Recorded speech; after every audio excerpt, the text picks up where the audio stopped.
जैसा आपने देखा पिछली वीडियो में मैंने आपको कितनी सारी जानकारी दी, इसी तरीके से इस वीडियो में भी आपको काफी सारी खास जानकारी मिलने वाली है शॉर्टिंग से रिलेटेड। मटेरियल को शॉर्ट कैसे करना है। जिन लोगों ने पिछले पार्ट्स नहीं देखे, मास्टर क्लास 3rd तक बना चुके हैं हम, 3 तक, वो आप देखिए और चौथे को भी समझिए। इसमें हम पूरा बिजनेस क्लास समझाने की कोशिश कर रहे हैं किस तरीके से हमें इस बिजनेस में काम कैसे करना है। जिन भाइयों को अपनी मास्टर क्लास समझ में आ रही है और बिजनेस समझ में आ रहा है तो भाई लाइक शेयर और कमेंट जरूर करते रहें, बताते रहें कि आप जहां हमें तब्दीली करनी है वीडियो में। तो मैं आपका दोस्त रिजवान सैफी, शुरू करते हैं वीडियो।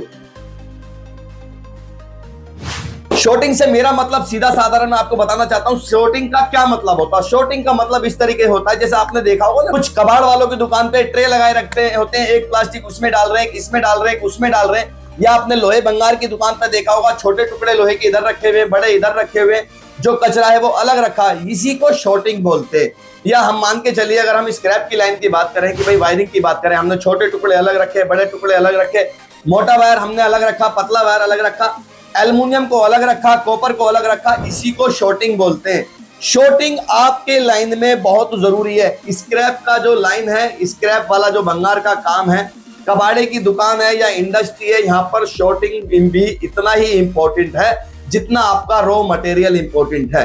क्योंकि शॉर्टिंग करने से ही आप प्रॉफिट बनाते हैं। शॉर्टिंग से आपके बहुत सारे प्रॉफिट वाले फायदे होते हैं, जिससे हमें ये पता लगता है ये कॉपर की कैटेगरी हमारी इस कॉपर में जाएगी, इस वाले कॉपर की कैटेगरी हमारी इसमें जाएगी, या हमारा ये जो एल्युमिनियम है ये हल्का एल्युमिनियम अलग जाएगा, ये हमारा हैवी मटेरियल है वो अलग जाएगा। इसी को शॉर्टिंग बोलते हैं और शॉर्टिंग बहुत ही ज्यादा इंपॉर्टेंट है। अब बात करते हैं शॉर्टिंग में लेबर लगती है।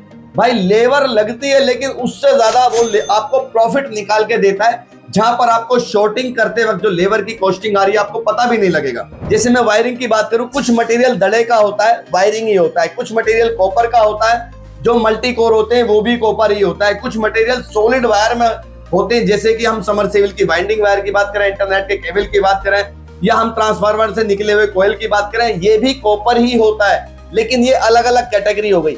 अगर हम इन सबको मिक्स करके एक जगह बेचते हैं तो हमें प्राइस नहीं मिलेगा, लेकिन अगर हम तीनों को अलग अलग करके प्राइस सेल आउट करते हैं तो हमें तीनों का अलग अलग प्राइस मिलेगा और बहुत अच्छा प्रॉफिट आपका होने वाला इस तरीके से शॉर्टिंग करने पर।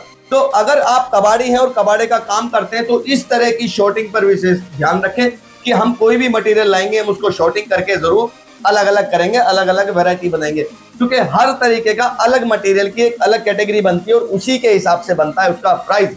अब प्राइस बनने के बाद में निकलता है हमारा प्रॉफिट, और यही बिजनेस का खेल है।